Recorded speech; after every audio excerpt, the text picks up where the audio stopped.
Hello, welcome to Cable's Conquests. I'm your host, Archie Cable, and we're here to talk about Marvel Crisis Protocol.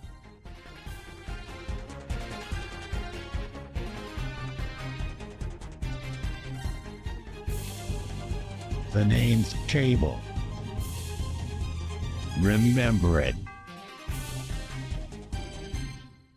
Hello, welcome back to Cable's Conquests. We're delighted to be back for a brand new episode, and we've got some new models to be talking about. And I'm, as always, joined by my faithful co-host, Curtis Hodgson. Curtis, how are you going? Very well. Thank you very much, Archie. Hi, everyone. Yeah, it's good to be back. It's good to be back, not just playing MCP, but playing with some new toys as well. So, yeah, really excited to get into this one. Yeah, I'm excited to hear about this one because it's you that sponsored the event. So I've heard a little bit about it, but not a huge amount. So I'll get the blow by blow today. So you've gone to Crisis in Ragnarok. Yep. Why don't you tell us a little bit about it? Yeah, so Crisis in Ragnarok is at Ragnarok Hobbies. It's in the southeast in Gillingham, like a local hobby store in the area. I think it's like every other month they'll do an MCP event. I've been to one before, which was great, and I know quite a lot of sort of our like local London people will head down. This time was no different. It was great. I was persuaded to go because Norbert was driving down, Dr. Norbert. A lot of people will be familiar with him, and he was trying to load up the car. He's trying to get as many people in it as possible to go down. So actually, yeah, we were a full car. There was 5 of us in his heading down to Gillingham for Crisis in Ragnarok. Excellent. Yeah, there seemed like a good London contingent. I was sad not to be able to come. Yeah, no, it was really good.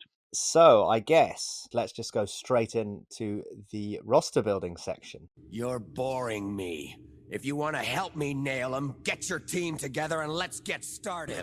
So, Curtis, I'm very excited to talk about this roster because I know there is some new models and maybe some controversial models. Why don't you run us through the roster?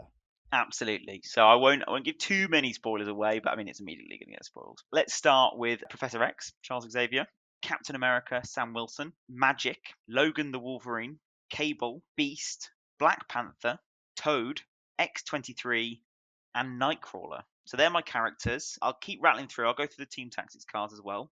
So we've got First Class, Xavier's Dream, Avengers Assemble, Exceptional Healing, To Me My X-Men, Brace for Impact, Patch Up, Journey Through Limbo, Fall Back, Mind Wipe. Going on to my crises, my secures, we've got Sword Base, Intrusions, and Gamma Wave. And then my extracts, we've got Paranoia Pummels Populous, Hammers, and Struggle for the Cube. Excellent, excellent. So I see an X-Men Avengers Alliance, and I particularly am excited to see Professor X. I know we've talked off air a lot about this roster, and I know you've been doing a lot of practice games. So why don't you give us a bit of a history of your relationship with Professor X? Well, it has been quite some history. So, yes, as soon as Professor X was released, I was super, super excited. It's one of the quickest I've gotten a model painted up as soon as he arrived because, he is just so core to everything that is the X-Men. And I love X-Men. I love the whole mutant side of the Marvel universe. So, I'm often trying to play mutant rosters, whether it's Brotherhood, Weapon X, or X-Men. So, yeah, really, really excited to play Professor X. And not only that, there's been sort of like a fairly mixed response to his leadership. So, for those who are not familiar with his leadership, it is the first time a character spends power on a superpower, another one of your characters gains a power. It seems fairly innocuous, but to me, what that means is that you can really get that train going. As soon as one character spends power on a superpower, it means it might turn on someone else's superpower, and that can keep going. For me, it's a momentum building leadership. It's difficult. You've got to plan for. You've got to think about what are these combinations. But it's one that can be useful throughout the whole game because it's something that you control because you're deciding when to use your superpowers. It's one that you can exploit both in your turn with active superpowers and in your opponent's turn with reactive superpowers. So it's hopefully something that you can hopefully get a lot of value out of, or at least I've been trying my best. So really, really wanted to try and make Professor X work with X-Men. I set off, built almost fully affiliated Charles Xavier roster at first, had a couple of games, and I quickly learned they don't play like X-Men used to. we should, the Storm Hop, and they're meant to be the champions of pay to flips and go up early on points and then just try and survive and dance around, and with some really interesting characters doing bits and bobs. Xavier as a 4-threat leader is quite a large tax on that type of gameplay. He is astonishingly mobile in his little wheelchair, moving at medium with a medium base. The more and more games I practice, the more and more I realise he doesn't offer a ton. He's a maligned character, given that he's such a big character in the lore. He is much maligned by the community.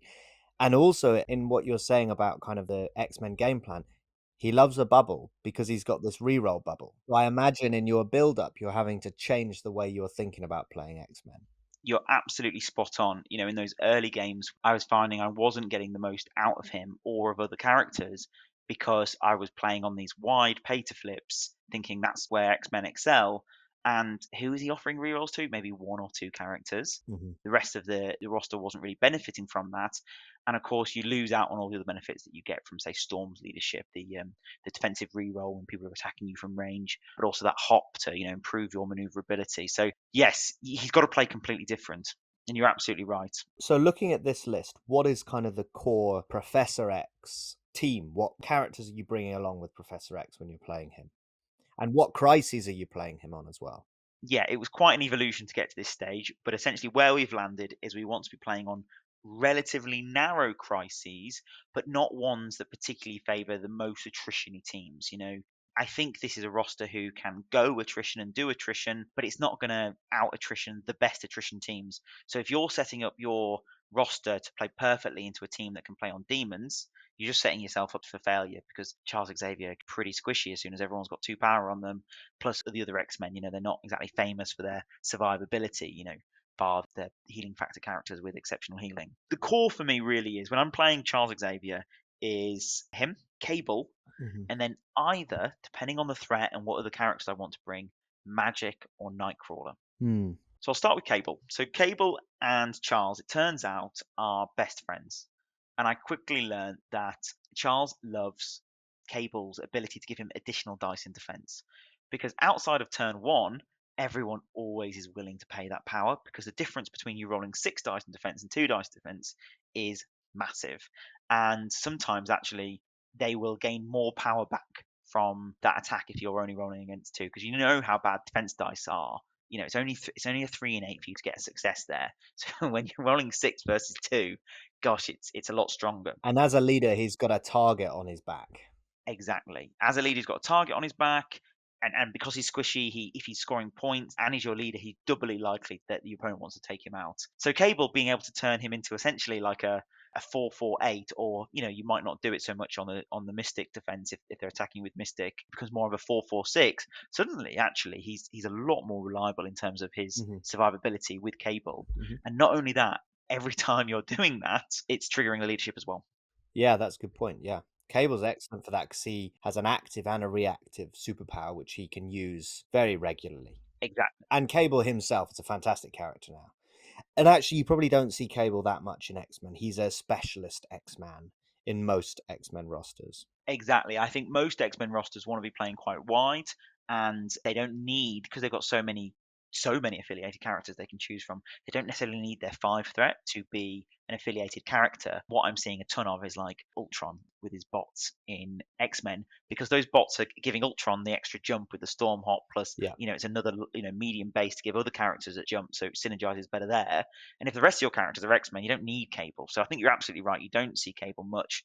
He doesn't synergize in the same way with the other leaderships. Maybe Cyclops is, but perhaps he's doing the same thing as Cyclops is doing in terms of shooting from range and getting attacks off. But whereas with Charles, he's helping keep Charles alive, as well as he's potentially doing the damage through his throws, which are more likely to be online if you can keep pulling him power if his attacks whiff. Or he's incinerating characters, he's putting a load of dice into them, he's got his own rerolls if he can be within 3, and getting him up the board is also benefiting you, because like you say, he's using that active leadership to move within 2 straight away, hopefully get a double attack off, and then with that power he's gained throws. So he's always triggering the leadership every turn, and hopefully in your opponent's turns as well with the power he generates. So Cable feels like he's best friends with Charles. So what about Magic? Because it's interesting you say Magic when you've got X-23 in there. I know. Magic is a funny character because she actually, despite having very little text on her card, can do a fair bit. She's got a place in there, Mhm. a variable place. She can pay 1 power all the way up to 3 power to move range 1 to 3. She's got a 5 dice mystic attack with a pierce, Mhm. similar to Laura's 5 dice physical attack with a pierce. But you'd say, oh, maybe Laura's a bit better because she's got an inbuilt reroll. And Laura's a lot more survivable because she can reroll a defensive dice. Plus, she's got healing factor. She can benefit from exceptional healing and stuff. The reason why Magic or Nightcrawler are the third pick is because of their range moves can be 1 power to 3 power. They can start that chain turn 1. Yeah, sure. There's a brilliant synergy with first class. So normally first class is being used by X-Men characters to pick up an extract and flip a secure. Whereas what I'm using first class for is to not necessarily flip a secure. I'm not, if I've got priority, or even if I've not got priority, I'm going with one of those characters. I'm double moving, picking up that secure, and then I'm moving back. When you with a small base, when you pick up at range 1 Mm. and then move back range 1, it's as if you picked it up at range 2. So it's not exactly a safe grab, but it's It's kind of a semi eye on the prize, yeah, but without having to take that card. So exactly. it's not using up one of your tactic slots. And first class is probably going to be in there anyway because it's really strong to just get people going. Exactly. Eyes on the prize will only be benefiting one character, where first class will benefit all of them. So, Mhm, if there's mhm, lots of extracts on the table, yes, that first extract holder can set off my superpower chain, but also it's also helping me set up turn 2 because I'm not needing to spend power to pick up or interact with, other secures and stuff. So first class is helping all my X-Men characters mhm. have a more efficient turn 1 and turn 2. So that's why they're in there. And I will play them interchangeably, but I do lean more to Nightcrawler. Yeah, he's great. He's great. He is great. He's got a much higher ceiling than someone like Magic. I mean, he is a full threat, but I think his floor is probably lower than Magic's. I think Magic, her spender, while it's quite expensive, is 6 dice counting skulls and your opponent's skulls, gives Mhm, Incinerate. mhm, You then throw a 5 dice Mystic, which is often against their worst defense, with a Pierce. She can really put out some hurt. mhm.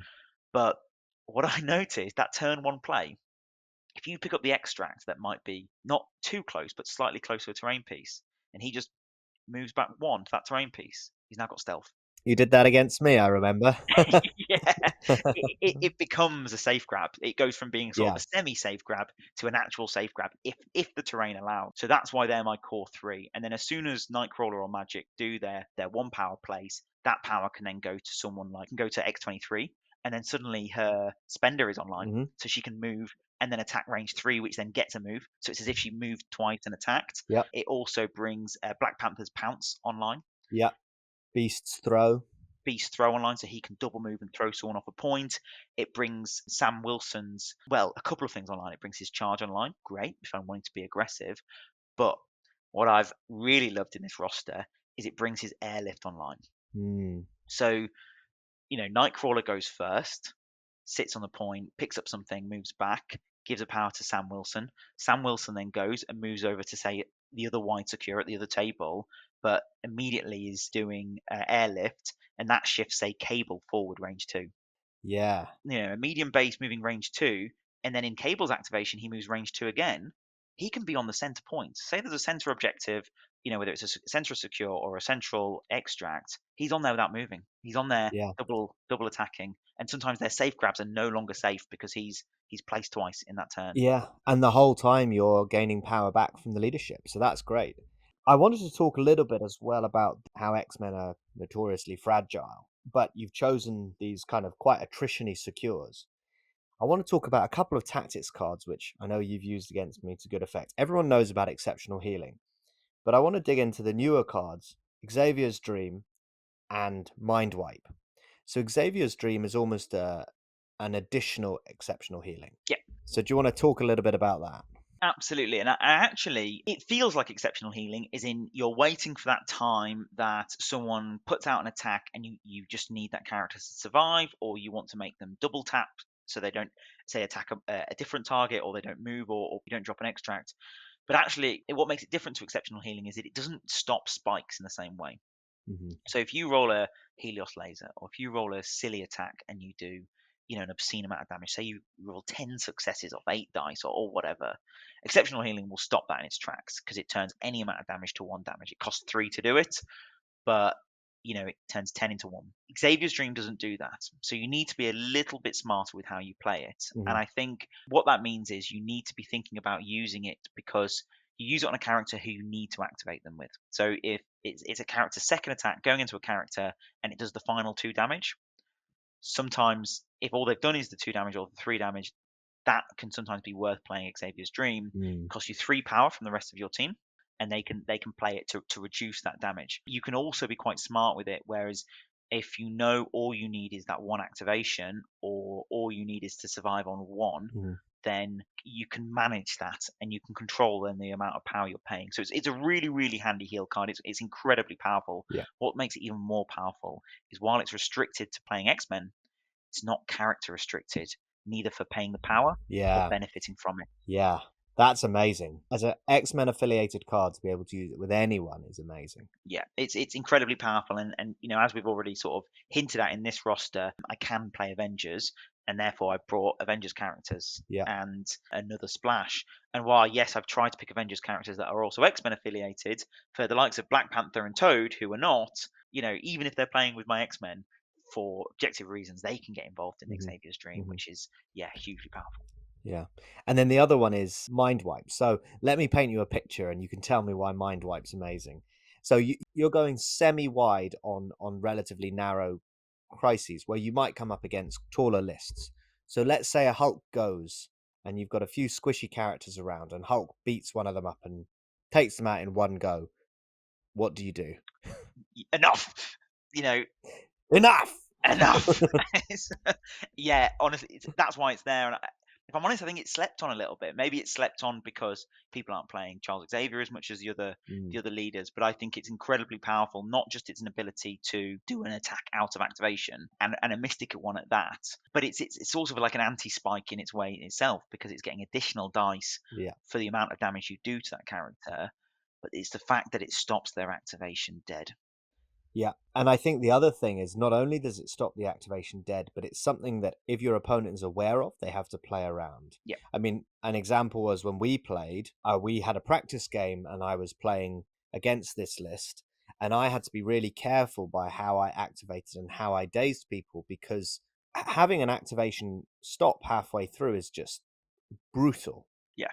Particularly for those tall attrition-y lists that need their Hulk or their Thanos or their Ghost Rider to, who could normally easily take out 2 characters, potentially 3 when you include a throw. Yeah. And this actually, it's not like you can time it so you guarantee 2 of those by doing your throw first, for instance. This can be in response to both superpowers and attacks. As long as the character is getting dazed or KO'd by an enemy attack or superpower, Professor X may spend 3 to play the card, and it Mhm. gets additional dice. It ignores line of sight. They can't change the Mhm. target anyway, Mhm. so it ignores things like bodyguard or Yeah. sacrifice, and it just attacks them.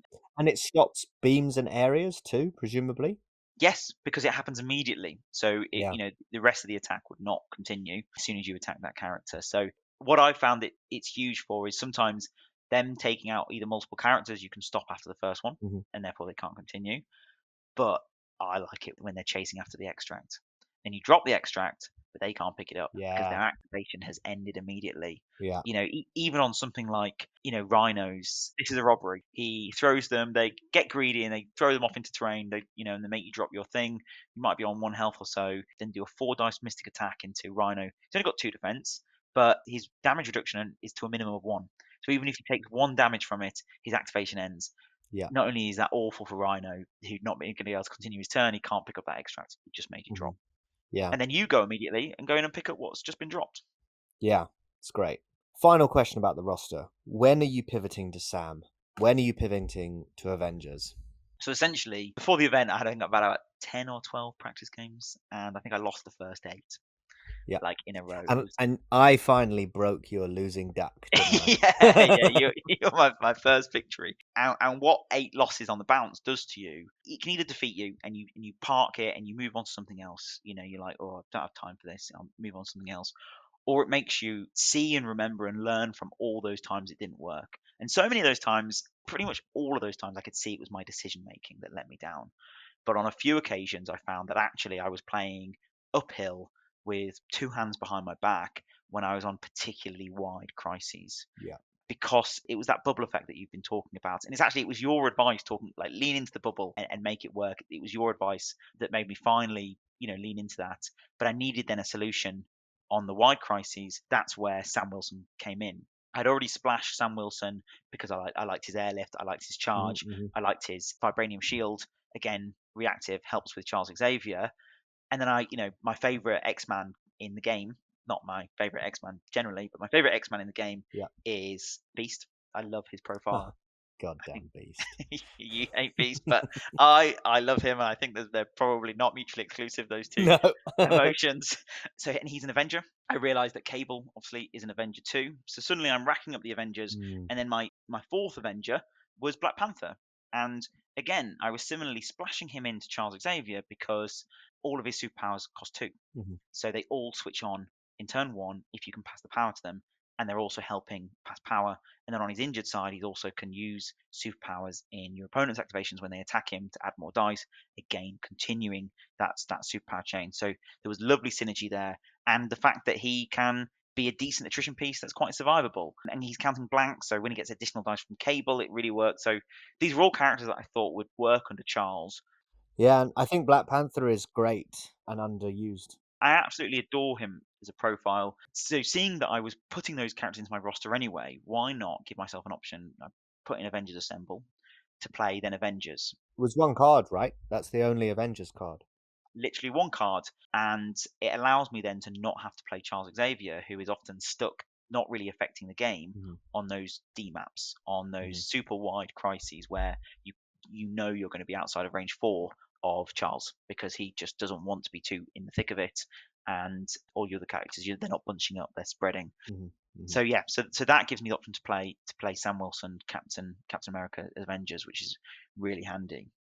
Yeah, great. Well, you've clearly put a lot of thought into it. You've had quite a lot of practice games, quite a lot of unsuccessful practice games. So hopefully you've learned from your mistakes. But let's find out as we go into round 1 of Crisis in Ragnarok. We're not retreating. It's victory or death. Okay, so we've talked the talk. Now it's time to walk the walk. Round 1 at Crisis in Ragnarok. Who do you see across the table, and what are they playing? So turn up in Gillingham, and across the table from me is Ian. So I'd not met Ian before. Lovely guy. He's been playing the game for, he said about 6 months or so now, and he was playing Asgard.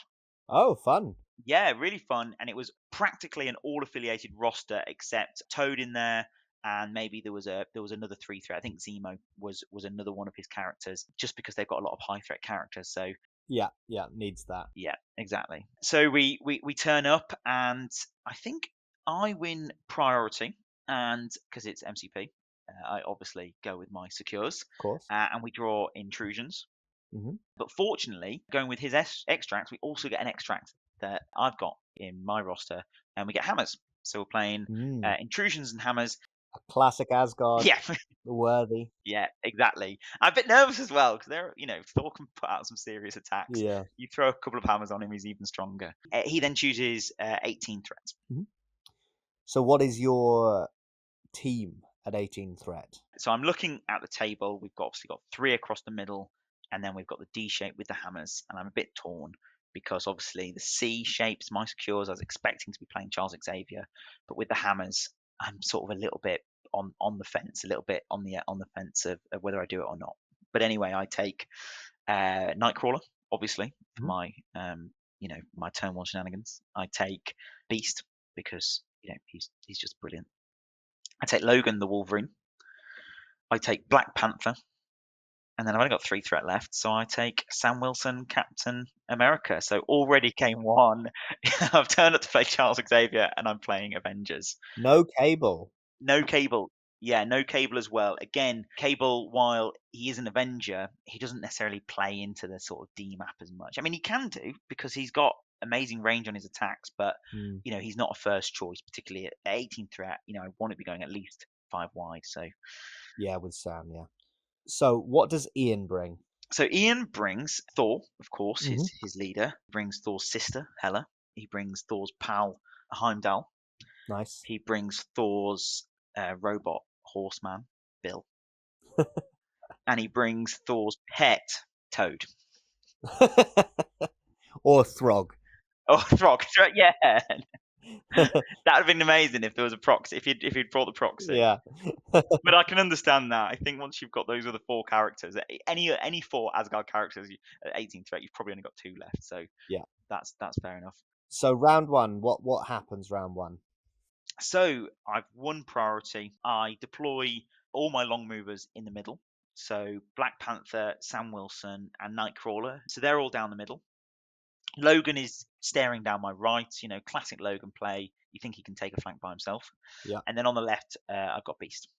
So turn 1, I managed to get sort of a bit of a points lead, but it does come at a fairly big positional disadvantage. So Beast takes the hammer ahead of him, then Heimdall takes the hammer closest to Ian, which surprises me because then it allows Logan. The reason I go with Beast first is to take that hammer, so then he then immediately takes the other hammer on the center line, and Logan can go attack him. Yep.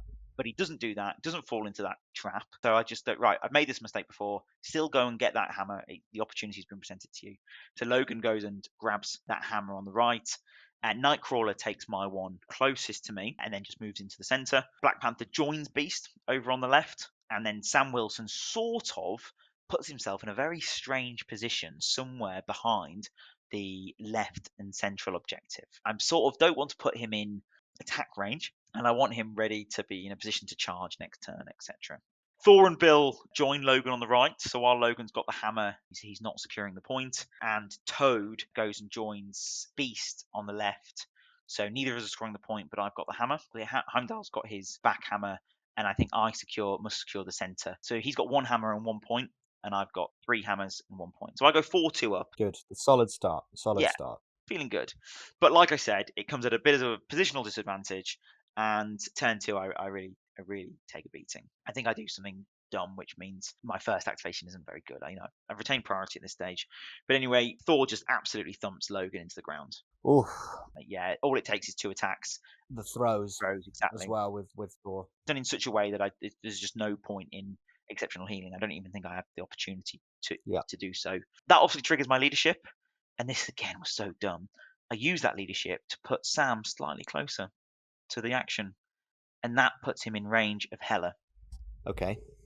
So in turn 1, Nightcrawler had taken a couple of attacks from Hela. She'd moved, she'd then attacked. She's got range 4, right, doesn't she? Exactly, yeah. So she's range 4, and then she's got that thing where she can then advance short, and then if she's in range of you, she can do some more damage to you. Yeah, so Nightcrawler was looking, he was suffering at the end of round 1, but he'd managed to hold the point. But yeah, I must make then another stupid move, because quite quickly Nightcrawler is dazed, and Sam Wilson is also dazed. Oof. Before activating. 3 of your 5 characters are dazed before activating. That's a tough start. Potentially, Sam might have activated and just done nothing. Essentially, I've definitely got back priority, but it was Hela's activation was just absolutely on fire. But it was all set up because I triggered my own leadership and moved forward. Yeah. And that put him in range of the range 4 attacks after she'd attacked Nightcrawler. So she managed to finish them both off. Meanwhile, she's using her attack that gets her tokens. So she's all stocked up on tokens. So even if I was to take her out, she becomes that sort of invulnerable. She's also got the power to add extra dice. So she's had an amazing turn. I think at that point though, she doesn't have the power to pick up one of the hammers. So essentially, Black Panther comes across, picks up the hammer, and then pounces himself across to the middle objective. Nice. But turn 2 ends, and we're level on score. So I've scored 2, and I think it's just the hammers. It's Beast has stayed on his point, tried to slap Toad around, but not really doing much. And Beast has been able to pick up a hammer. So despite going up early, you're still level on the score, you're still well in the game, but 3 days characters is tough. So round 3, at this stage, it doesn't look good, but actually the timing couldn't have been better. The fact that we're still level on scores, and I've just got priority and a ton of power. So even though I've got a load of dazed characters, I do what MCP is best at, and I essentially fight back, and I'm able to have the turn of my life. Logan does an absolute job and is able to daze Thor. Wow. And make him drop the hammer. That's pretty good. 8 damage chipping through. Exactly. I think there might have been some damage on there before. Potentially Logan was my first activation last time, but I didn't finish him off. And then he's hit me back twice, but then Logan's managed to take him out. So he's then grabbed the hammer. And then with Nightcrawler, I've essentially just run away. I might have even teleported, attacked Heimdall, who's moved over to that point, and I've been able to take him out as well.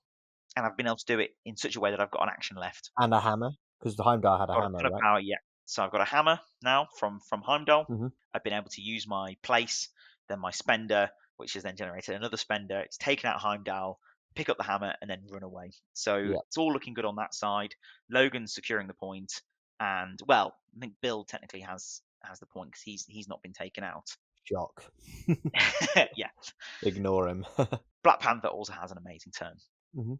and he takes out Hela. Good. Beast also, I think, takes out Toad in this turn as well. So we're at a situation where, apart from Bill, who I think has essentially gone last, and he's to score any points, I think he's teleported himself into the middle Yeah. to score the middle because Black Panther's are sort of a little bit in no man's land, having gone to try and deal with Hela. Bill's teleported across and I think put shock on Black Panther because while Black Panther has done a job on Hela, he's a little beaten up. Beast and Sam Wilson then have sort of between them dazed Toad. So I'm securing that point. Beast and Black Panther are like my only healthy characters, but now essentially his whole team has been dazed apart from Bill. That's pretty strong. Pretty strong round 3. Really, really strong round 3. I think at this point I've got all the hammers Good. and 2 of the points. Wow, right. So I think I score 6 that round, so I go to 12, Mhm. and he scores 1, so he's only on 7. And with only 6 points on the board, that's a healthy lead. Yes, it's 7 points. 7 Sorry, points on 7 the board. points. So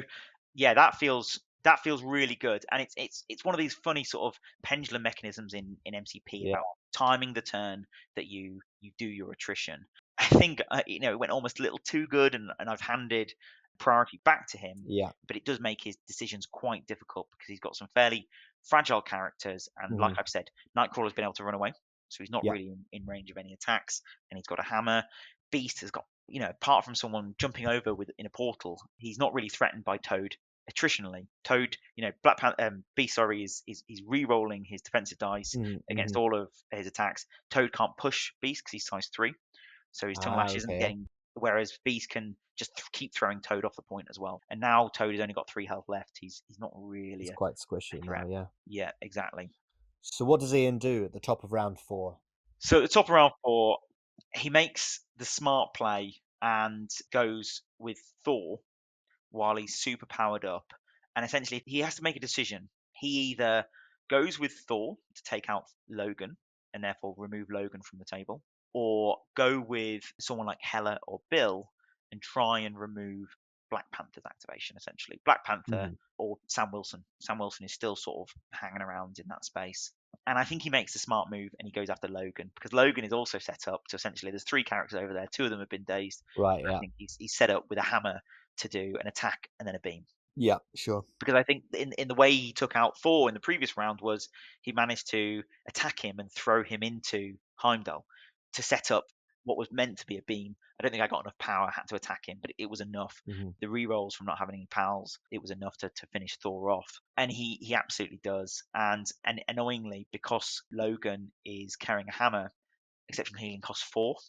Right. And I think he does it perfectly. I think I don't have 4 power first time round. I think at the start of the turn I've got 3. Yeah. So I can't exceptional heal turn, from the Mhm. first attack. And in the first attack does 5 damage to Logan. Yeah, that's the dream. So puts him on 1. And then I think he finishes him off with a throw before then like either moving back onto the point. I think he's umming and ahhing about whether chasing after Nightcrawler, but essentially Nightcrawler is in a position where he's got stealth, he's off the point. Yeah. So for him to get in range 3, he'd be off the point himself as well. So Yeah. ready for the Nightcrawler to just wait and then come and take the point at the end of the turn. So Yeah. Yeah. but Thor deals with that and deals with Logan. Mhm. It allows me to then elsewhere respond and Mhm. try and get an activation out of my other characters. And I think I decide instead of to go with Black Panther and maybe try and finish off Hela, I go with Nightcrawler Mhm. because Bill could easily teleport back. Yeah. And Heimdall is there. And Nightcrawler, he's not got a ton of power because he spent it all last turn Yeah, running away. doing his spenders and then running away. So I think I just get him out of there, trying to capitalize on my lead. And I think I like double move towards the middle. Take a pointer out of the game. Yeah, exactly. I might even do it off of Heimdall, like, range 3 attack, then place 2 the other side, Mhm. and then move any power that I gain from that attack, place again. I can't remember exactly how it went out, but I do my best to just get out of there with Nightcrawler. Black Panther does go down then. Yeah, okay. I really wanted an activation with Logan. I really hoped Ian was really thinking about it. Really hoped he would try and take out Black Panther instead. Guess Hela against Black Panther is good. Mystic. Almost explode against each other a little bit. Like, Yeah, throws yeah, himself into her and then does re-rollable attack, and yeah, she doesn't really have much against that. But then she just does a mystic attack into him and he pops. yeah. So that's what happened. There wasn't much left on him. But he does Mhm. then drop his hammer. Helen then sort of picks it up, moves on to the point. She also takes out Sam Wilson at this stage as well. Oh, Hela, yeah. The way we sort of were talking about the game at the end of it was Hela. She was a bit of a Jekyll and Hyde. Like, turn 1 wasn't so good, then turn 2 was brilliant, turn 3 wasn't so good, and Yeah. then turn 4 was brilliant. Or it might have been the other way around. Anyway, she's still in the middle. Black Panther's now down. Beast takes out Toad finally. But anyway, we get to a stage at the end of that round where I'm still scoring. Well, I'm scoring 2 now on the side where Beast is at. So that's like a Mhm. safe 2 plus 1 from Nightcrawler. Yeah. And then pretty much all the rest of the points at Ian's. But that takes me from 12 to 15. So I'm only 1 point off now. Ooh, and what's Ian on? 15, So he would have scored 4 in that round. So he would have gone to 11. 11. Okay. So we're going to round 5. Going to round 5. And you have priority now? I've now got priority. Yeah, it's flipped the other way. Okay. Priority keeps flipping because we keep having those turns that just make the other person Yeah. explode. But unfortunately, the writing's on the wall at this point because Beast and Nightcrawler were both in a position to essentially get out of there. Yeah. Score 2 points, and that's it, pretty much. Exactly. So Nightcrawler, well, Beast runs into the corner. I think he throws Hela away and then runs into the corner. Then Nightcrawler essentially does exactly the same. Yeah. And Black Panther in his turn, he wakes up and he essentially, he's now targeting the characters that could potentially chase after the 2 that have run away, Mhm. and he just goes to attack them to push them the other way. So Yeah, he like sure. moves and it pushes the characters the other way, and they're so far off. So even a teleport from the portals can't even Yeah. a teleport and a double move would only get them in range. It wouldn't allow them to attack, and they wouldn't have the power to then do any throws or anything. And I think even as I move one of them up, I think Beast then patches up Nightcrawler. So I score those 2 final points and go to 17. Ian manages in that turn then to get 4 points, and it ends 17-15. So a great way to start the day. Sam Wilson, or Sam Wilson's team by the sounds of it, coming up clutch. And it sounds like this play with Nightcrawler to just get him out of there just meant you had a safe couple of turns of scoring 1 point, which, given your lead after round 3, made all the difference. That round 3 that sounded like the swing turn, and then Absolutely. you were able to control it home. Yeah, the MVPs for me in that game were both Nightcrawler and Beast because they were my extract holders, and I didn't really do it enough justice in going through the game. But the attacks that went into them, it was either Nightcrawler's extra defense dice that he can give him, Yeah. or Beast re-rolls. They were keeping them in the game. Yeah, essentially giving them quite a lot of defensive tech, really. Exactly, and that was really, really strong. I think in that turn 3, I think I talked about dazing Hela with Black Panther. Actually, I think reflecting on it now, Hela did go, and it was in that turn she just completely whiffed, and that was partly because of sort of the defensive abilities of the characters that I brought, sort of keep them in the game. Yeah. I found very difficult to sort of manage my leadership. Didn't really get the most out of that. The hope is always for them to daze the weaker characters and then it allow like the likes of Logan to move and heal and stuff. Mhm. But no, he went for the sort of the big boys first, and the other characters weren't really damaged. So he was really smart playing around that. I guess with the leadership as well, it's a bit of finesse leadership, and you've really been practicing Professor X. So Exactly. Sam is more for the spam rather than the leadership. I guess the leadership is a bonus for you. Completely.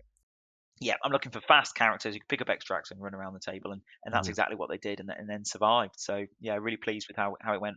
And did the job. So well done, and plenty of X-Men in there. So it was kind of an X-Men game as well. Yeah, still got 4 X-Men in there, so that was good. Well done. And we'll move on to round 2 with a win. So hot off the heels of a big first win of the day, we move on to round 2. Curtis, take it away. Who were you playing against, and what were they playing with? So absolutely bouncing off my first win against Ian, I come up against Grant from the Throwing Dice podcast. A lot of Oh yeah. hopefully our listeners might be familiar with. Really nice guy we'd never played before, and he absolutely set us up for the very reason I play war games. He had Sentinels, and of Nice. course I had my X-Men.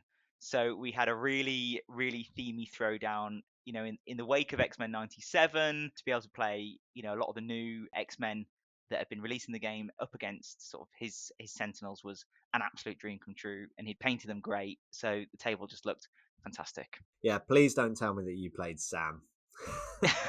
Avengers. No, I didn't. So I think Grant won priority, and he went with his extracts essentially because I think our secures were relatively similar because we've both gone for sort of fairly fighty secures. But he had like things like research station, which obviously I didn't have, which really suits his fighty roster, and that's what we drew. So we drew research station and intrusions. So given I was thinking this is not one for Sam, there's not enough points here. I don't want to go super wide. We went 19 threat, Mhm. so from the intrusions, and the roster I went with was Charles Xavier. Good. Then joining him was his best pal Cable, who loves to smash up some Sentinels. Nightcrawler then joined them. X-23 and that honorary mutant Sam Wilson joined the fight as well. So you almost went fully X-Men, but not quite. Or almost, yeah. I couldn't bring myself to completely do it. Grant though went with what I thought was a fantastic team. He went with Cassandra Nova, Sentinel Prime as his leader, a Sentinel, Mhm. and then Ultron. So Okay. 3 of them affiliated Sentinels, and then to stick with the whole robot theme, he's brought the new 5-threat Ultron along as well. So Mhm. yeah, was spoiling for a fight. Good. So you have priorities. So what happened? Deployment in round one. So I'm gonna talk you through what I did round one, because if I'm honest, it was exactly how a Charles Xavier turn one should go. It was absolute poetry in motion. So we've got our 3 intrusions, of course, across the middle, and then the researcher, which is sat on that middle point. My first move is to double move and place with Nightcrawler Mhm. onto one of the side intrusions.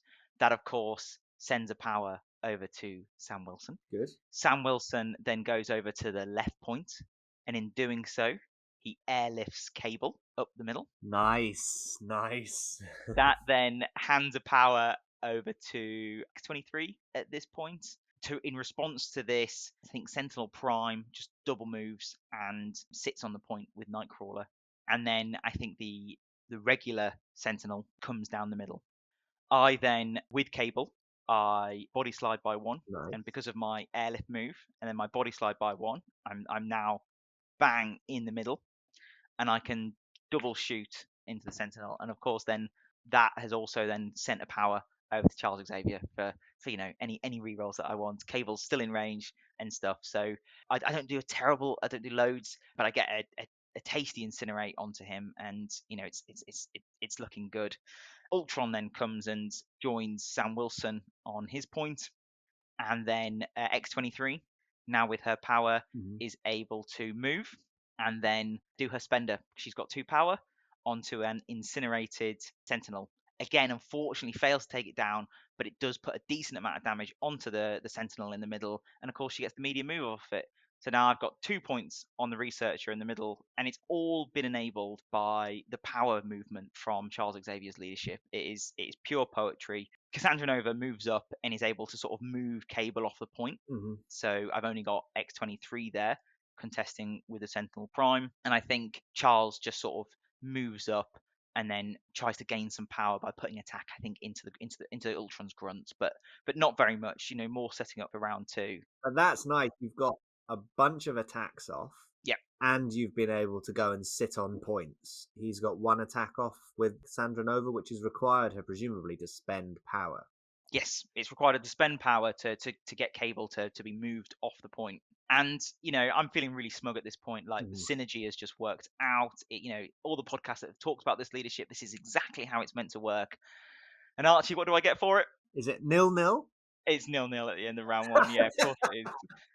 So, and then, but I still feel good. I've got the damage on, I've set myself up nicely. Like by getting those attacks in as well, I've built up some power. Mhm. And Sentinel must be close to going down by this Very, stage. very close. He's filthily powered up. So one thing, if the listeners aren't aware, with the Sentinels, they start with one power in the power phase, like all of the characters, and they gain additional power at the end of their activation. So there's like no turn one shenanigans from them. So it's a fairly straightforward turn one from Sentinels. But turn two is when you would expect them to really pop off because they gain a bunch of power at the end of their first activation. And like I've just put a bunch of damage onto this Sentinel. He's creaking, he's shaking, but he's got all the power to do everything that he needs to do. And you've given up priority because Yeah, you've got more models. Yeah. exactly. Yeah, I've got 5 characters to Grant's 4, so yeah, priority is back with him. So yeah, we're 0-0 at the end of round one. Yeah. And so 0-0 at the end of round one. What happens round two with Grant's priority? So Grant's priority, he's looking at his Sentinel and he's thinking, well, he's going to go down, isn't he? If it's not through Cable, it's going to be through X-23 or Charles or whoever. He needs to go and use some of that power. And I think he essentially tries to start putting attacks into Cable and Charles. But between the two of them, with Cable giving Charles extra dice plus Charles giving Cable rerolls, he just struggles to do very much at all. Mhm. I think the one thing he manages to do is use the restraint cables or something to get Cable away from there. But it's a mixture of good synergy, defensive synergy between those two characters, plus bad dice from Sentinel Spender, which just means it's a little bit of a wasted activation. Yeah, and they're not the biggest hitters of these Sentinels. No, they're not. And they ideally want to be as close to Sentinel Prime as possible because he's offering them rerolls. But because the 3 points along the middle and he's got each robot sat on one apiece, they're not offering each other the synergy that you might hope they would give each other. I think, I can't remember exactly how turn two goes, but then I decide, right, X-23, regular Sentinel has gone, lots of opportunities to deal with Sentinel. Let's go try and earn a point on the right and maybe chip some damage up onto Sentinel Prime. So she moves and attacks into Sentinel Prime. I don't think does very much, but at least gets herself to contest the point. So she's moved from the middle over to the side point. So is there a no matter the cost or something in there, or has she gained enough power from taking attacks to be able to do her spender again? I think she's gained enough power because I've managed to give her an additional power from when either Cable did his additional dice to defend against the Sentinel, or Charles has rerolled. So she started the turn on 1 power. Nice. The leadership. The leadership, it's allowing her to get her spender off. She doesn't synergize greatly with it because she's not offering other people power, but she loves having 2 power. So all you need is just one character to use a superpower, preferably outside of activation, and she can do what she wants to do, and she becomes incredibly mobile. She doesn't. I think she totally whiffs and doesn't do anything. But what it does, it allows her to move on to and contest that point. I think Sentinel Prime then decides to go, and I should have seen this coming. Just I think tries. Oh gosh, actually no, I remember rightly. He does a smash. Smash is like a size Ah. 4 or something. Oh. Okay, Sentinels do hit hard. Yeah, but he should have hit hard, and he just didn't. He just absolutely whiffed. I think the first one tries to go into Nightcrawler, fails to do anything, and then the second one I think also goes into Nightcrawler, but he's taken a little bit of damage, which allows Nightcrawler to then put his defenses up, and Nightcrawler's rolling more power. That's passing more power over to someone else, and again Nightcrawler I think lives on 3 or 4 health or something. He's not taken very much from these 2 smash attacks. I'm feeling bad for Grant because he's thrown something like Yeah. 2 10 dice attacks here, and they've not come off. With what power he does have left, he's able to then restraint cables lure off the point. So we're still Sure. one apiece on that back point. Yeah. I'm then able to go with Sam, and Sam sort of I think he moves and then charges back onto the point, doesn't do very much, but gets a couple of shields off, gains some power, and the charge again starts shifting power around.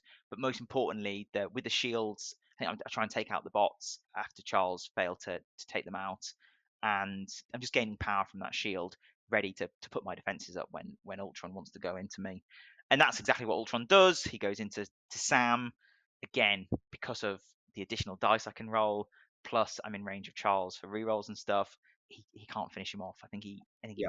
puts a few damage through, but yeah, he just can't make it work, and doesn't then have the power. Hasn't generated the power at that point to then. Does he have like a bow or something where he can move people off the points? Encephala beam, I think it's called. Yeah, so it's not going his way. I'm able to then, with Cable, finally take out that Sentinel and daze it. Cassandra Nova then goes and pulls Cable off the point, so I've got no one on that middle point. Mhm. And the only activation that's left is Charles Xavier, and I'm thinking, it's not been a bad turn, but we're looking at another 0-0 here because Charles is just going to have to move on to the middle point, and it's just points, everything's shared. But what I do spot is before I move, the angle on Laura allows me to do to me my X-Men, which then allows her to move back onto the point. Charles then moves onto the middle. I think there's like a feeble attack. Doesn't like nothing really comes of it. Yeah. I think I try and move Cassandra away, but don't do any damage or something.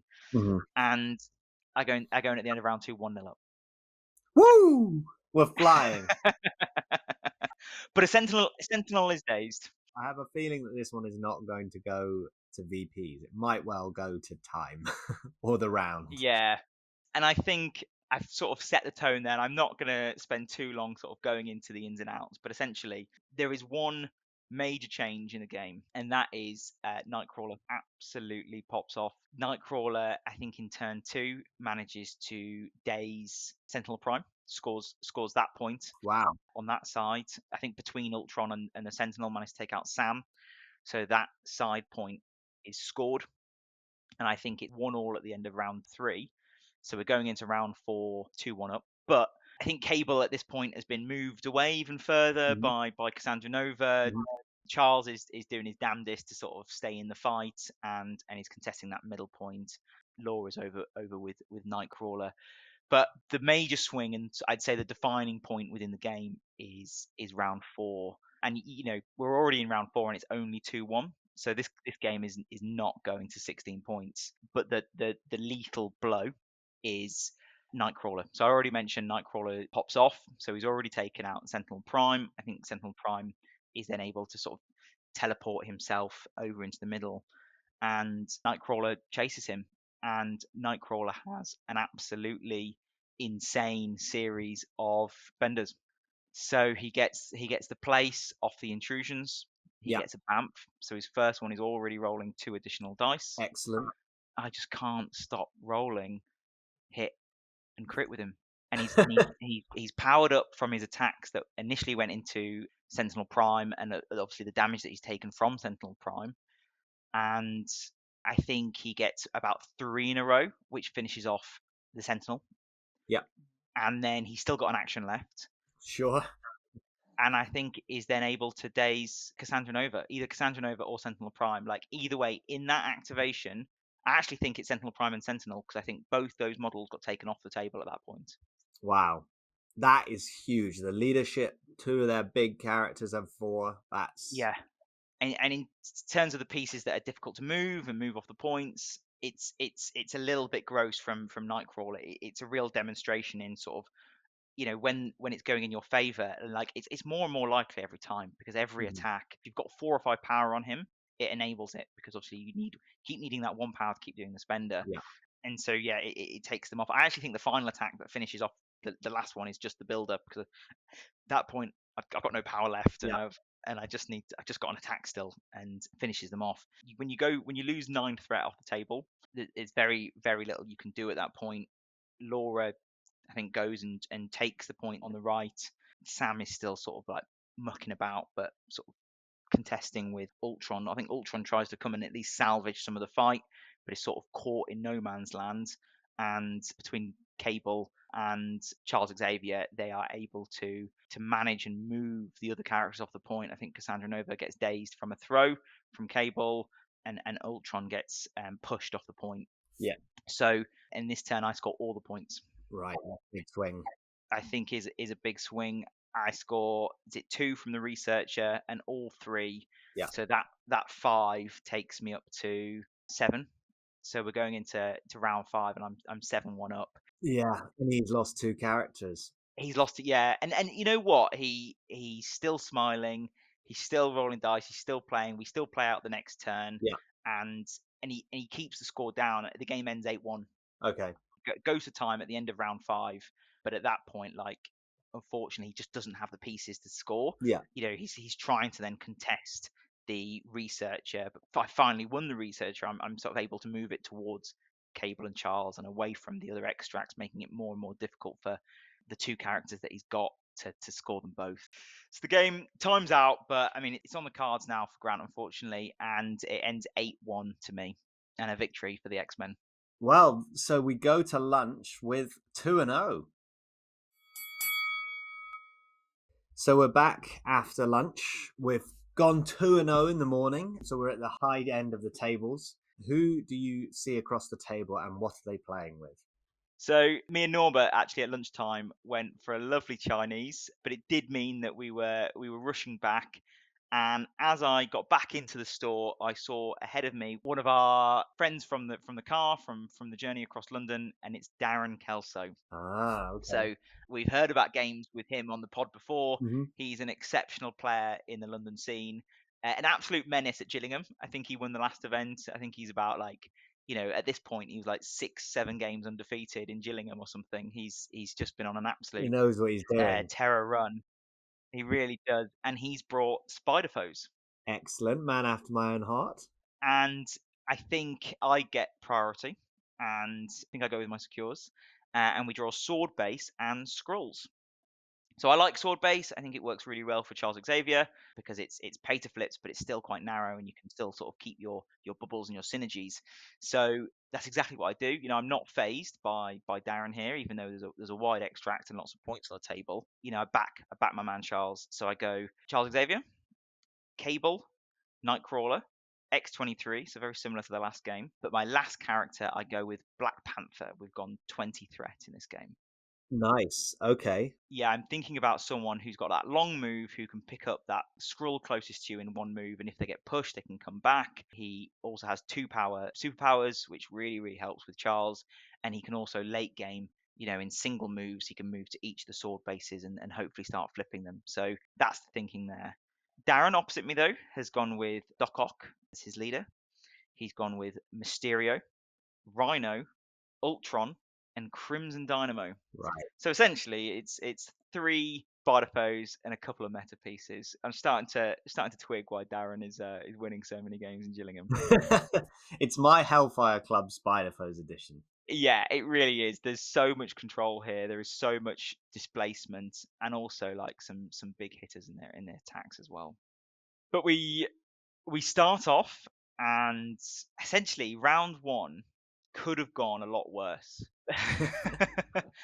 At the end of round 1, I have something like 3 of the extracts, and Darren only has 1, and we're sharing the secures. So actually, I think I'm like a point or 2 up. Maybe Darren has 1 more, but I've gotten an early points lead. But it's really come at a cost. He's done his, what is it, the one you do in the first power phase or something, where you put a trap on a token? Sinister Traps. Yeah, I get sinister traps, and you know what? I take the bait. I've got characters who can move onto it, get pushed off, and then sort of move back. And you know what I'm thinking? I take the damage, I take the power, like push myself back onto the point. I go with Nightcrawler first, like I always do, Mm-hmm. and he picks up a point, and then moves back and moves into range of terrain to get the stealth, and then that passes a power over to Black Panther. And then it's in Black Panther's turn, whereby he moves and he takes my closest extract, doesn't get pushed, and then his second move is to go onto the sinister trap to set it off. Because my thinking is here, I've got 1 power already, and if I take 1 damage from the trap, I can then push myself back onto the point. If I get 2 power, I can not only push myself back onto the point, I can then try and flip it as well. I'm not averse to taking the damage, and that's sort of what happens. Take the 2 damage from it, get pushed off, Mm-hmm. pounce myself back onto it, and then I'm able to flip the point. Yeah. Doc Ock then goes quite aggressive. He moves and then attacks Black Panther. Hmm. Black Panther is like left on one. He either double moves onto my point or he moves and attacks Black Panther, but he comes really, really up close and is threatening my secures. It's a really bold and brave move. Essentially, I think he Doc Ock with his medium base picks up the closest scroll and gets pushed, and I push him towards me, so he's in range hopefully of attacks. And Darren just doubles down on this and then moves. Yeah, that's exactly what happens. He moves then onto my other back sword base and is like, right, well, attack me if you want. I'll just gain the power, and he wants to fight me in my half of the table Hmm. so that I'm not threatening his sword base. Sure. Cable has something else to say about it though, and he places himself. I think he has to place and move, but in a single attack, he one shots Doc Ock Ooh, and makes him drop his extract. Pretty ooh. gross. Brave but foolish from Doc Ock. Yeah, he's like, I can't get line of sight on him. I'm in range to double attack, but I can't get line of sight because of this size 4 building in between us. So I have to sort of place and then move onto the building just to get the line of sight. But it does get me within 3. So I've got my rerolls. Charles is nearby, I think with 2 power now because of other stuff that had happened. Yeah, just in a sickle shot, I'm able to take Doc Ock out. So his gambit has sort of paid off. He's threatening me, but he's now got a day's leader. So I'm feeling pretty great. I've now got 3 of those extracts. I can't remember who it is that comes up. I know Rhino is challenging with Nightcrawler and just sort of threatens there. Rhino can't get that attack off, even though he's range 3, Yeah. because of the stealth that Nightcrawler is gaining from the terrain, because he's placed back into it. So that sort of keeps Nightcrawler fairly safe. Right. Yeah. Mysterio just moves up and switches on one of the sword bases.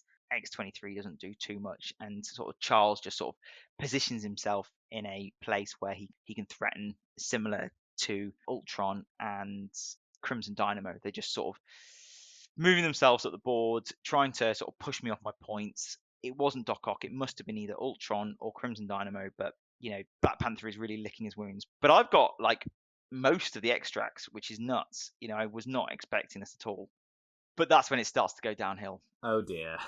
because when you're against spider foes and you've got all the extracts, you're just borrowing them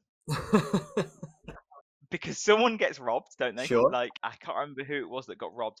Because Rhino hadn't been attacked and wasn't able to do attacks, he wasn't able to rob and pick up, Right. Yeah. which was really annoying for him. But what he was able to do was rob, throw away Cable. Cable then drops his secure, and he can then sort of move and test the point. Doc Ock just gets out of there, and Darren really starts to try and put some damage and some hurt into my other characters. Crimson Dynamo is now contesting the point that Black Panther was on and is just throwing shocks around. So I think Black Panther eventually goes down as well. So that's another scroll that goes back to Darren. And then I've got a bunch of characters with shock on them. Laura Kinney, I just don't know what she's doing in this game. She's just sort of like running around bouncing off characters. There's no one really for her to chase down. Charles Xavier does his hardest to stay alive. I think throughout the game he uses Brace, he uses Xavier's Dream, Yeah. he's getting extra dice given to him by Cable.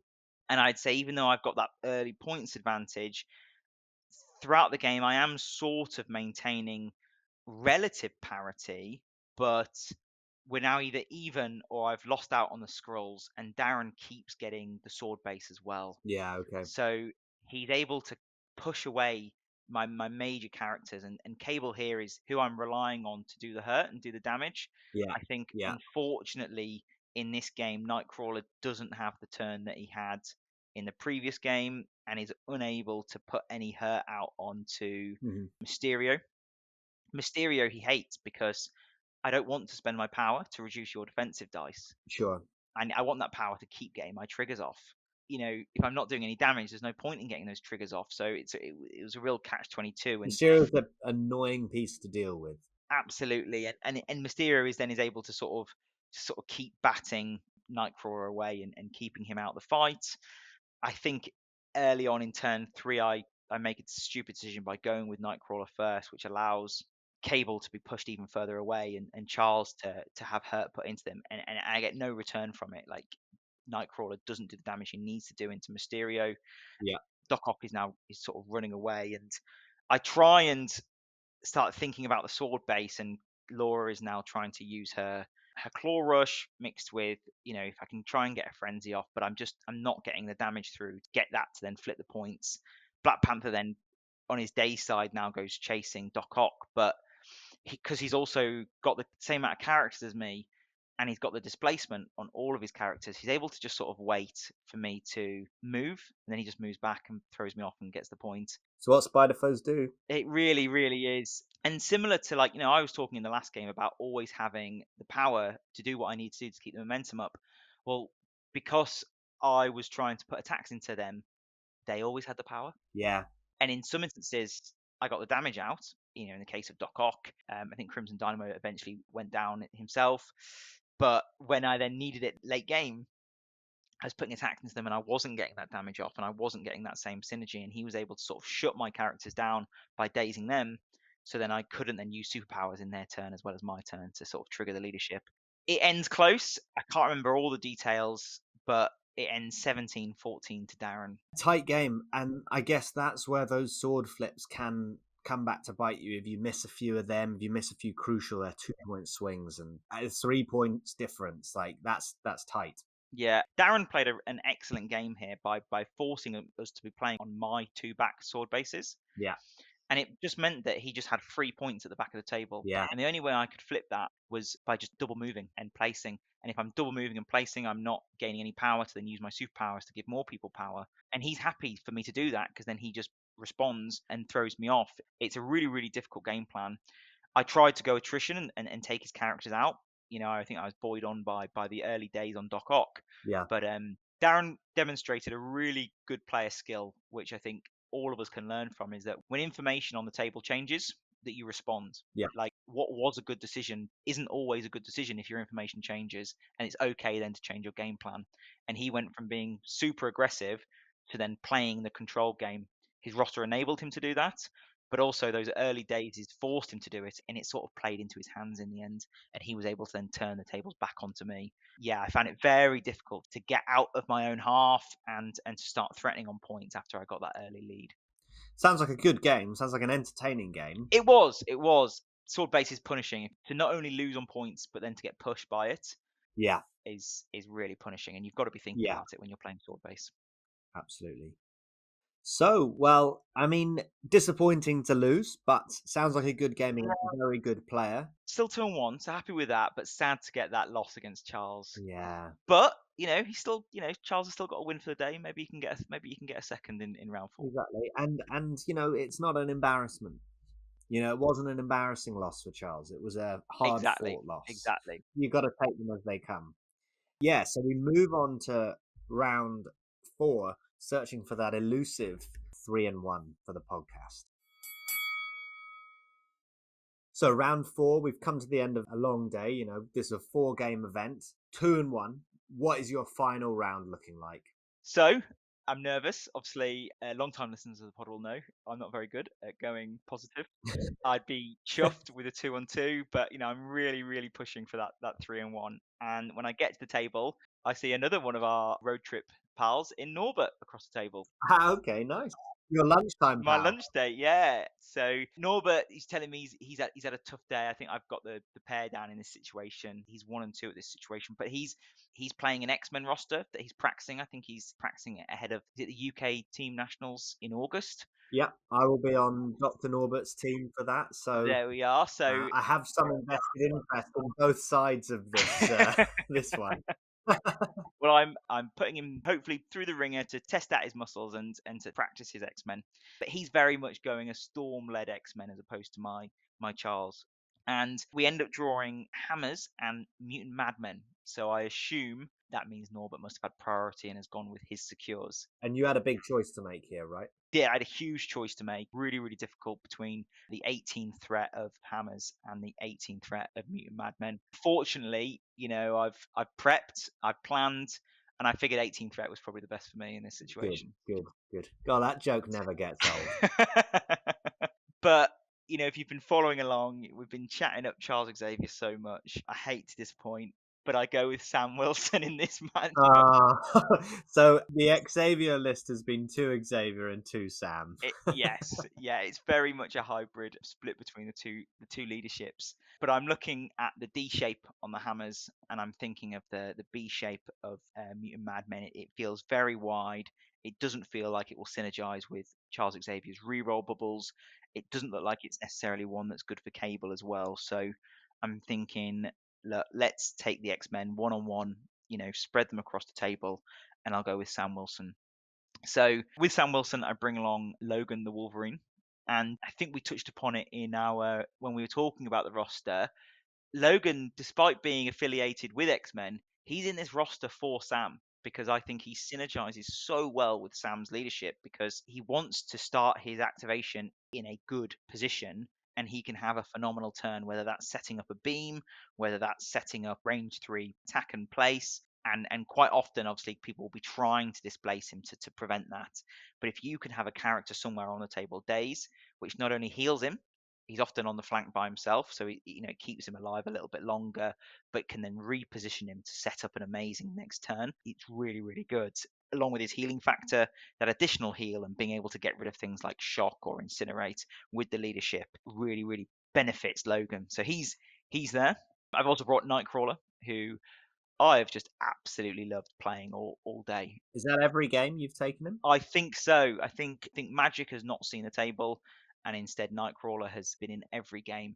And you know what? In every game, I've been so pleased. I think this is a character I want to splash. It's a character I want to play in affiliation.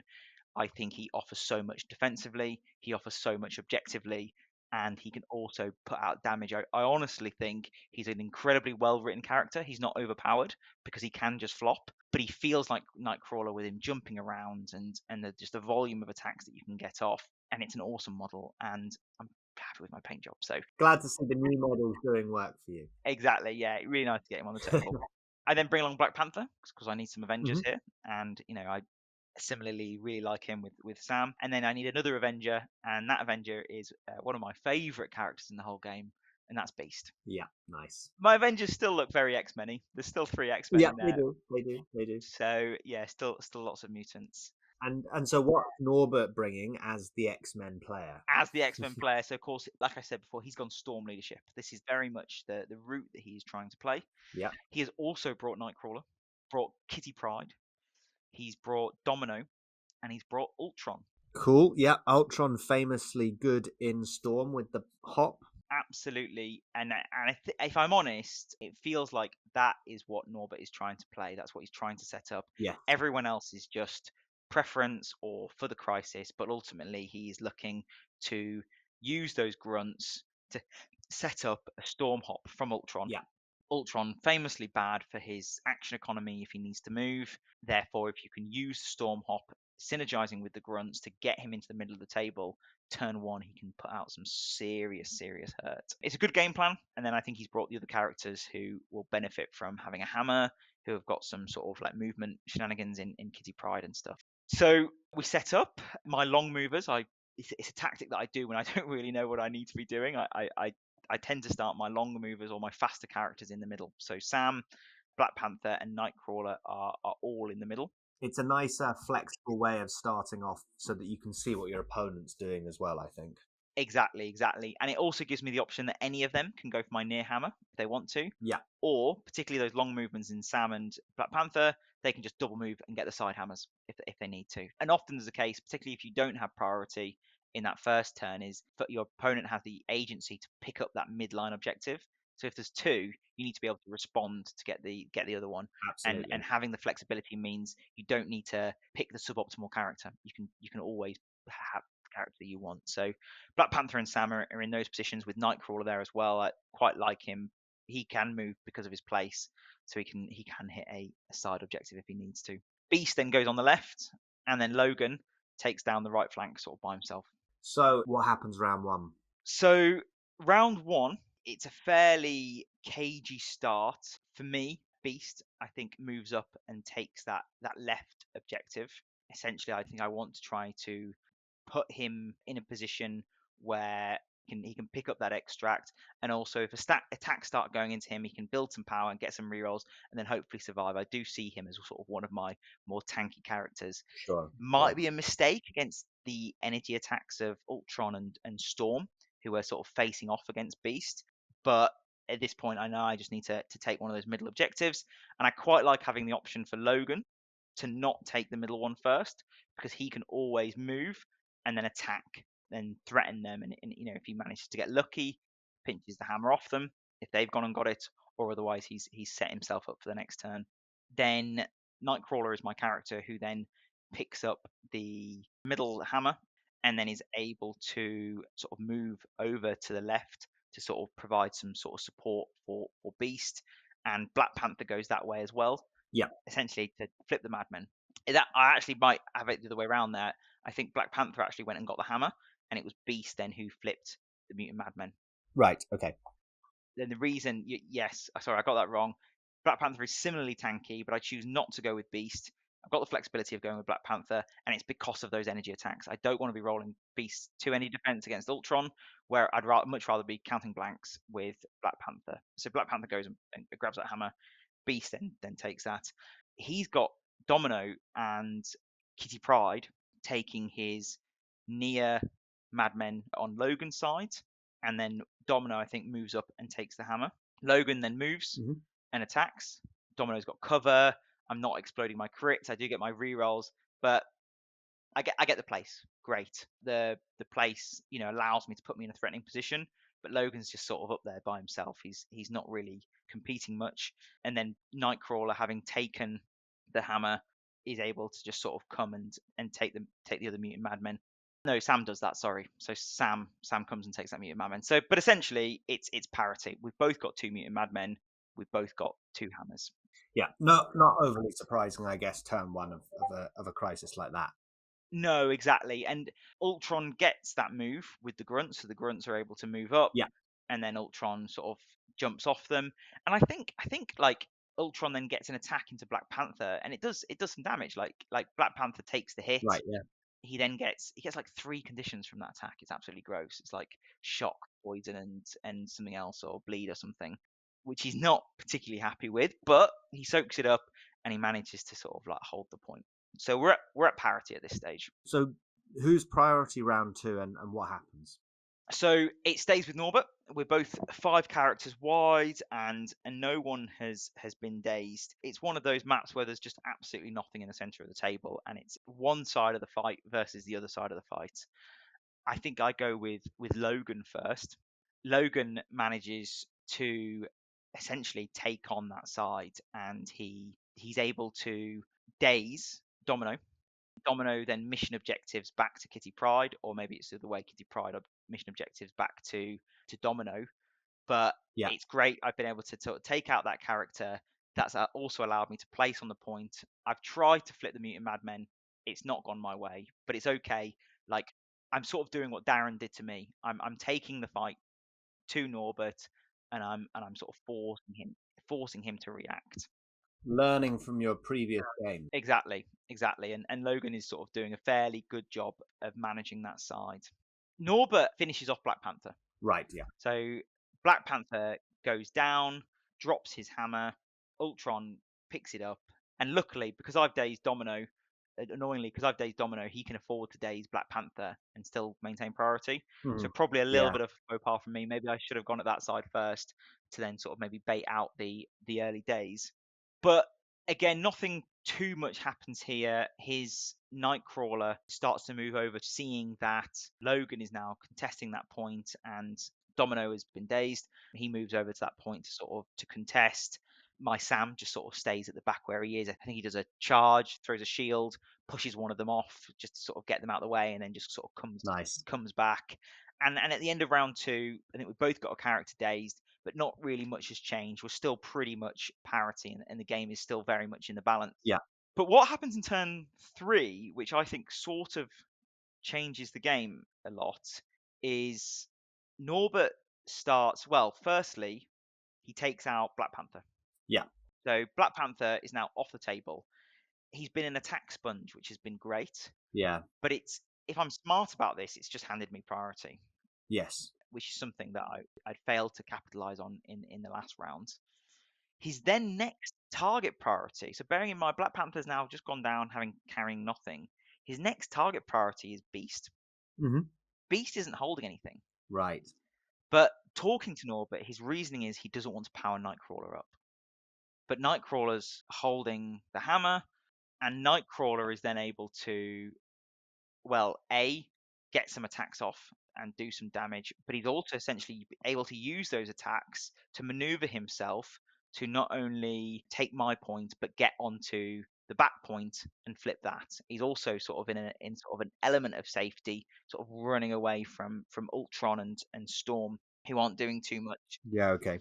Logan is then able to get off a nice beam, which dazes Nightcrawler, and I think it must have been Domino I dazed this time, because Kitty Pryde then sort of just runs out of there and tries to challenge Sam onto the back point.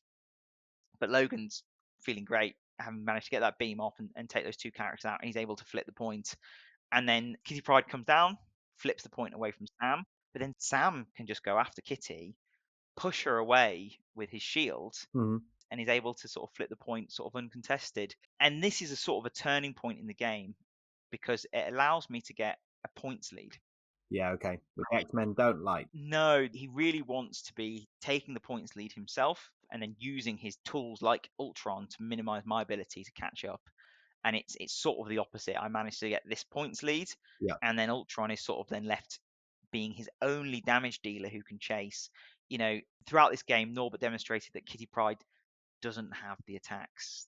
Like, she could do damage. She's got the potential, when you're not counting crits and stuff in defense, but she's not rolling a ton of dice. Yeah, sure. And when you've got characters who can then add dice, the fact that crits aren't counting as much don't matter as much, because you're still searching for those shields, and she's not preventing rerolls and stuff. So, if you've got anything like that, or characters counting blanks or whatever, Norbert tries to respond again. He manages to take out Logan, who was causing grief on that side, but it's requiring both activations from Nightcrawler and Domino to do so.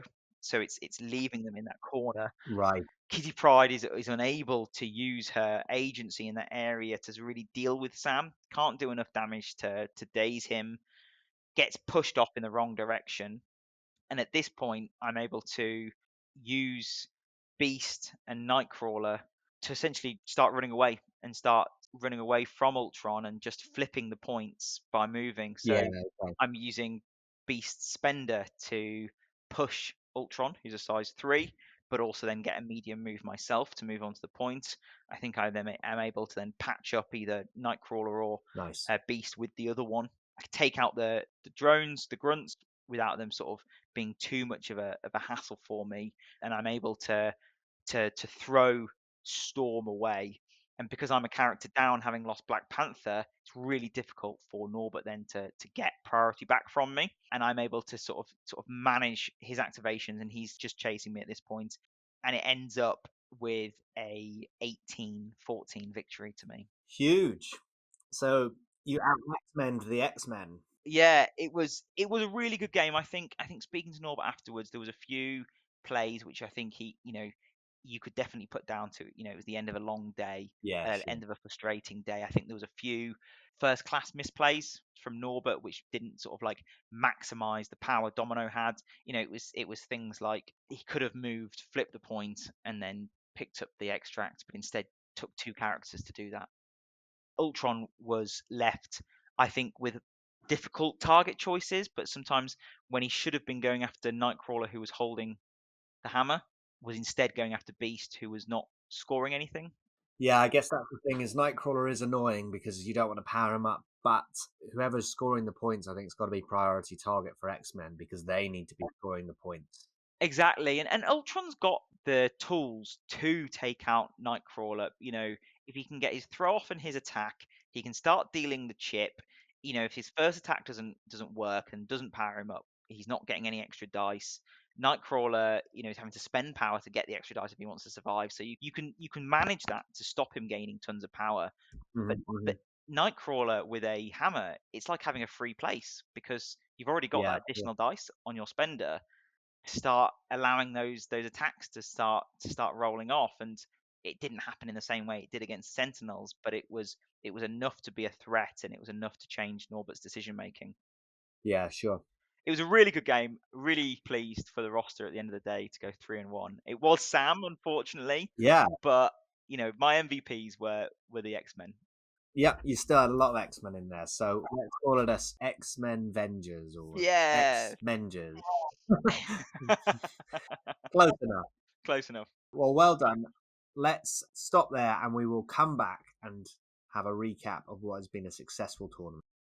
I don't mind being wrong, as long as I can correct my mistakes. So we finished the day in Gillian 3-1. A first for the podcast. Congratulations, Curtis. How do you feel? I'm absolutely bouncing. It was probably for me one of the most rewarding tournaments that I've ever been to, because it was a roster that I felt was a fairly original idea. It's not something I'd seen done lots. Obviously, a lot of people are trying to make Charles Xavier work, but sort of seeing how you could, when the crises don't work for Charles, what could you lean into, and leaning on the synergies between those characters that are both Avengers affiliated as well as X-Men affiliated, the Avengers that work under Charles as well as the X-Men that work under Sam, and sort of trying to play on that was a really fun thought experiment. It was really fun to practice.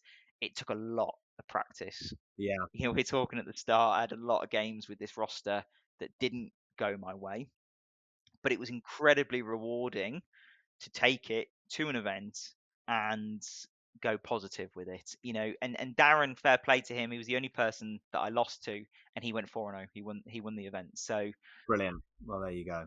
even though I think on strength of schedule I ended up coming fifth or something, for me, only beaten by the eventual winner is something it's a big achievement. Pretty good going. I guess there's a lot of characters in both X-Men and Avengers that you can bring in here. I guess you're walking a tightrope with this roster of making sure you've got survivable enough characters that can do some attrition with Xavier's leadership, and then being able to pivot to Sam to play that objective game if you need to. Exactly. I'm very fortunate. I'm picking from two affiliation lists, which are really, really fleshed out. Avengers got more characters than anyone else. X-Men these days has got 15, 16 characters themselves. A lot of them doing lots of different things. So, I've got a lot to choose from, but there is always a balance that you need to strike when you are going dual affiliated, because when you go dual affiliated, you've got that added restriction of being able to having to be able to play both affiliations, which means that you don't get the same flexibility in splash options. You've got to think about what flexibility you have when something doesn't go your way, and who you might want to take. So that felt a little bit restricted, but I was very fortunate in this build where I was able to take lots of the characters that I do like. Nightcrawler and Magic both are in there for Charles to get that turn one power generation started. Mhm. But actually, they both work under Sam because they benefit from the heal to keep them alive. They benefit from that additional movement to sort Of of course. duck and Of dodge, course. and you can go quite wide with them. So it helps Sam as well, and they're quite mobile. Yeah, and I guess we spoke about this at the start with when you bring Sam and when you bring Charles leadership, and you have to take some time to figure that out. So you clearly put in the hours to understand your roster so that you weren't making those basic errors in turn zero of choosing the wrong leader. Exactly. I think in all my practice games, I could never blame dice. I could always point to bad decisions, whether that was in turn zero, turn one, turn three, turn four. It didn't matter. I could always point to those bad decisions. The bad decisions often were where I wasn't taking advantage of the best synergies, or I wasn't taking advantage of the right timing, or taking advantage of the right characters for the right crises. And when you start to figure that out, God, it's incredibly rewarding. I think it's one of the most rewarding feelings in wargaming Yeah. when you get an idea and you make it work, and you get results. I mean, this is not a world dominating roster, but I think what I hope to have demonstrated, and I hope maybe the listeners might be inspired to give Charles a go, or to give that sort of dual affiliation where one can go narrow and one can go wide, with something that is perhaps a little less tuned than some of the top tier leaderships. Yeah. Just to give that a go, yeah. And when you get to not only be rewarded by an idea that you've had and you make it work, but to also get to play your favorite characters, Yeah. like playing Nightcrawler was fantastic, playing Beast fantastic, seeing Charles on the table, seeing Cable pop off somewhere that's not X-Force. I can't stress how under Charles, Cable is so important because he can punch above his threat. if Charles is supporting him, and similarly, Charles can stay alive longer if Cable is supporting him. Yeah, absolutely. I think it's why we play Marvel Crisis Protocol, is to play with those comic book characters that we love, and it's great to see that you can not only play with your favorite characters but actually come up with synergies that make them work on the tabletop and reward you for that effort that you put into them. Absolutely, absolutely. And would this roster be better with a Rhino? Maybe. Would it be better with a Toad or a Crimson Dynamo or whoever? Maybe. But it's not worse without them, I think, and hugely rewarding, and absolutely loved the event. It was another great event. I'll be looking down to get to Gillingham again in the near future.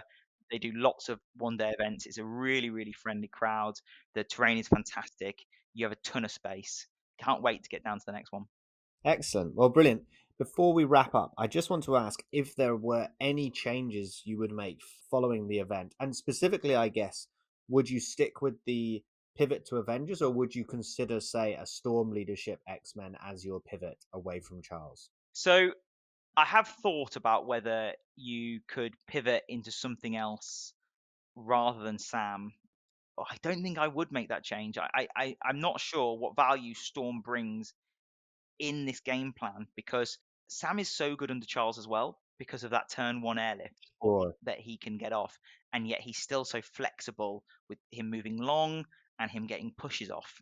sure, And he's so reliable with the power that he generates himself, and then because of his superpowers, the power that he would then generate for other characters, like he works in both Charles and in his own leadership. So you lose the identity of this roster that's able to go super wide with Sam or narrow with Charles if you start thinking about Storm. I think if you replace Sam with Storm and you lean more into the X-Men game, you want to be thinking more about bringing your game tighter, leaning into those typical X-Men pay to flips. A couple of characters that I have considered: Iceman. So Iceman, similar to Sam, has got his own version of airlift, so he can help with that synergy. So say you're at a Highlander event and you want to still play the similar sort of game plan with that flexibility, and someone else is using Sam Wilson because he's an amazing character. Well, turn one Nightcrawler or Magic gives a power over to Iceman, and Iceman can still then use his ice slide to push Cable or someone up the table, and then he can, because of his medium base, he's quite fast, medium base, medium mover. He can then move on to the side point, having moved Cable up the table. So Iceman is an interesting piece. I've played with him a few times. It's great that he's affiliated. However, what I found with Iceman outside of turn one, I'm not sure what he's doing. fair enough. Yeah, that's fair enough. The other character is Kitty Pryde. It's great that X-Men have finally got an affiliation long mover, but again, I'm not sure what she's doing, because she struggles to hold on to extracts better than the other characters that are either in affiliation or out of affiliation. Yes, she can move and she's got stealth and she can give herself extra dice and stuff, but she just doesn't seem to be survivable enough to justify being that extract grab. At the same time, she's not reliably putting out the damage, and her tactics card steal is just such a high cost that it's just, for me, it's not worth bringing. Yeah, it feels like Sam does the Iceman and Kitty Pryde work in one 3-threat package. I think you're absolutely right. And you've got so much other choice in affiliation that if you just have one unaffiliated character that does the job of two affiliated characters, it's worth the trade off, because then you can bring X23, who is, she just reliably has a good day with her rerolls and attacks, or you bring Beast for the throws. You can bring so much more diversity because Sam is doing the job of those two characters. So I want to play this roster more. I'd like to take it to maybe a bigger event, maybe a two-dayer at some point, and see how it goes against over 6 games rather than just 4. But I'm not ready to tweak it. A lot of tweaks got made sort of in the process Sure, preparing for this sure. event. I'd like to see it continue. Yeah, I guess this has been tweaked a lot, honed a lot before. So because it's been successful, if it ain't broke, why fix it? Eh? Exactly. Excellent. Well, I think we'll call it there on today's episode. So thank you, Curtis, for being on. Before you go, where can people find you? Thanks, Archie. Yeah, so you can find me on Instagram. I'm simple_edge highlights. Or if you see me on Longshanks or on Discord, I'm Curtis H. Feel free to drop me a message. Go check out my toy soldiers. What about you, Archie? Where can we find you? So I'm on Instagram at Smeagol's Corner. I'm also on Discord at Archie_RC. So feel free to drop us a message. We'd love for some feedback on the shows, what you like, if there's anything you don't like, and maybe even some roster suggestions or affiliation suggestions for us to take to an event. Also, don't forget to check out our YouTube channel. Louis, who Well done. our audio editing, has worked really hard on it. So check that out. It's Cable's Conquests on YouTube. Yeah, you've got some fantastic animations in there. Have you got another event lined up? When's your next event? I think I will probably have one in a few weeks. Well, depending when we get this out, the Punisher event. So it'll be a bit of a different format. So hopefully we'll be able to talk about that and something a bit different to your standard timeline event. So I've got that to look forward Fantastic. Well, I can't wait to hear all about it here on the podcast. to. Excellent. Well, thank you again, Curtis, and thank you all for listening. And until next time, keep up the conquest.